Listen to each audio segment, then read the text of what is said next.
నా దేవుడు అడుగుతున్నాడు ఈ రోజున ఆస్తులు కాదు, గోళ్ళు కాదు, గొర్రెలు కాదు, కొట్టాళ్ళు కాదు, మేకలు కాదు, కానీ నీ కష్టము ద్వారా, నీ నష్టము ద్వారా, నీ శ్రమ ద్వారా నువ్వు కార్చిన కన్నీటిలో నుంచి నలిగిన నీ గుండెని, నీ యొక్క విరిగి నలిగి వ్యాసారిపోయిన నీ హృదయాన్ని నా దేవుడికి ఇస్తే చాలు.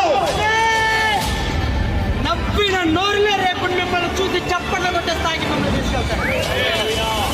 ఎవరైతే మిమ్మల్ని విమర్శించారో వారి ముందే దీన స్థితిలో ఉన్న నిన్ను రాజుగా మలసిపోతాడు ఆ దేవుడు. ఈ లోకంలో కష్టాలు ఇవ్వడం, నష్టాలు ఇవ్వడం నేను చెప్పడు, కానీ ఆయన నమ్ముకున్న బిడ్డలు అగ్నిలో నుంచున్నా సరే ఇంతో పాటు అగ్నిలో నిలబడే దేవుడు ఒకే ఒక్క దేవుడైనా, ఆయన పేరే నజరేయుడైన యేసుక్రీస్తు. ఈ లోకంలో పాపం చేసినోడికి, తప్పు చేసినోడికి, తాగుబోతు వాడికి, గంజాయి మొత్తులో కూరుకుపోయే వాడికి ఆయన తీర్పు తీర్చడానికి రాలేదు, ఆయన ఖండించడానికి రాలేదు, ఆయన శిక్షించడానికి రాలేదు, కానీ ఇక్కడ ఉన్న ప్రతి ఒక్కరిని కూడా జీవింపచేయడానికి వచ్చాడు.